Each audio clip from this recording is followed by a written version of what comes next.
بسم الله الرحمن الرحيم. مرحبا بكم في قناه سنة للطبخ. اليوم راح نديرو ان شاء الله وصفه بسيطه لكن روعه بنينه بزاف. هي لاسوب تاع العدس الاحمر. هذا العدس هذا اذا هذه لاسوب يعني ما تديش خلاص المقادير بصح تجيب بنينه بزاف.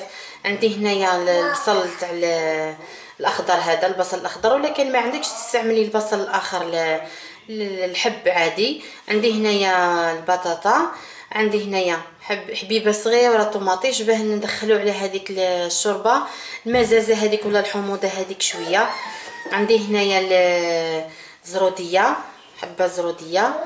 عندي هنايا مرصوات دجاج صغيورين خلاص هكذا. وعندي هنايا بالطبع المكون الرئيسي اللي هو العدس.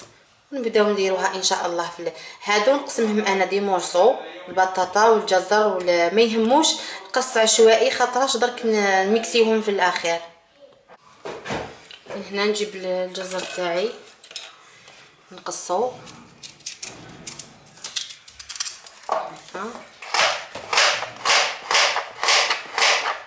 ما يهمش القصان من بعد نميكسيوهم كامل في بعضهم.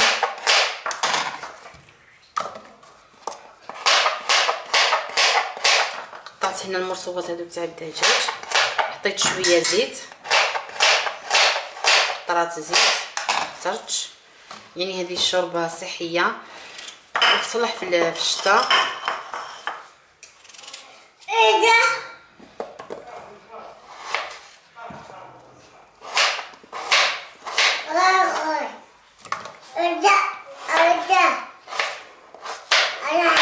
مش قاعد تهدر اصيل.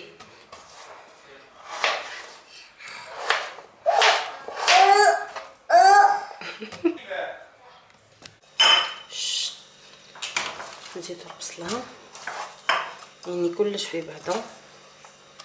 هنا السر في هذه الشوربه لازم نقليوها شويه، نحطو من الفصوص تاع الثوم نحطوهم تاني كيما راهم هكذا.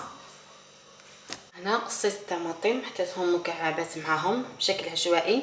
هنا عندي كميه صغيره من العدس يعني على حسب الكميه تاع الشوربه اللي رايحين نديرو. انا هذا العدس نغسلو ونعاود نرجع لكم ان شاء الله. غسله خفيفه. هنايا نقليو المكونات، راني شاعت تحت السطيله تاعي. هنايا غسلت العدس بصح ما نقليوهش هنايا درك حتى في اخر مرحله تاع التقليه ونحطوه بعدا ونمرقوه. المجرى تاعنا نملح برك انا المكونات تاعي.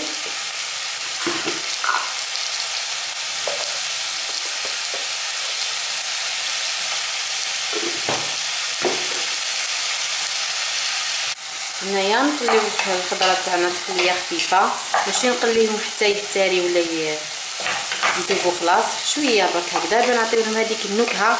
صدقوني ولا غير تعمل فرق كبير هذه التقليه، يعني هذه الوصفه نضمنها لكم من عندي. هنا في هذه المرحله نحط العدس تاعي، يعني هذا العدس متوفر في الاسواق.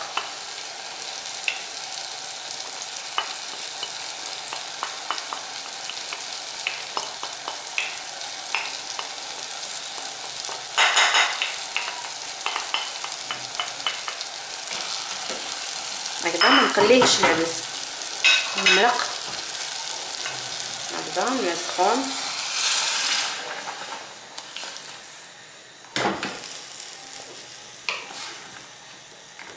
ونخلي الشوربه تاعي طيب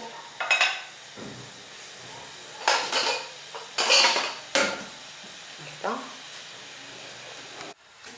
هنايا العصيب تاعنا طابت، هاني نحيتها درك. واش راح ندير لها؟ نميكسيها نعاود نرجع لكم. اذا هاني نحيتها. نسيت برك نقول لكم انا قبل ما نحيتها نحيت هذوك الطريفات المورصو تاع الدجاج اللي حطيت، نحيتهم نحب يبانوا لي في لاصوب هكذا. من بعد نحطهم، نحط برك هنا درك شويه معدنوس هنايا لاصوب تاعنا واجده، نتلاقاو ان شاء الله في صحن التقديم. واللي يحب يزيد لها شويه فلفل الكحل شويه، ولا عنده هذاك الفلفل الابيض يحطوه هو احسن. اللي ما عندوش يحط فلفل اسود بصح ما يكثرش، شويه هكذا من البنه برك. اذا اخواتي هاي لاصوب تاعنا نقدموها بالطبع مع البوراك. هذا البوراك انا خدمته في الدار، كنت درت لكم الوصفه تاع الديول. وفي الاخير نتمنى يكون هذا الفيديو عجبكم. شاركوا في قناتي اللي مازال ما شاركش، ولا عجبكم الفيديو ما تبخلونيش بالضغط على زر الاعجاب. والى اللقاء في فيديوهات اخرى بحول الله. الى اللقاء.